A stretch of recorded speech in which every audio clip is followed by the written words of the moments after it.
Three, go. Samantala, namalagay pa ng isang taon sa Atenas si Florante at nakatanggap siya ng sulat galing sa kanyang ama.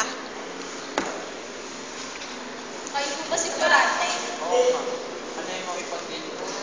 Meron ba magbigay po ng sulat na ito galing sa inyo? Salamat. At nakauwi na si Florante sa kanyang tahanan. Oh, at laking gulat ni Florante nang mabasa ang nilalaman ng sulat.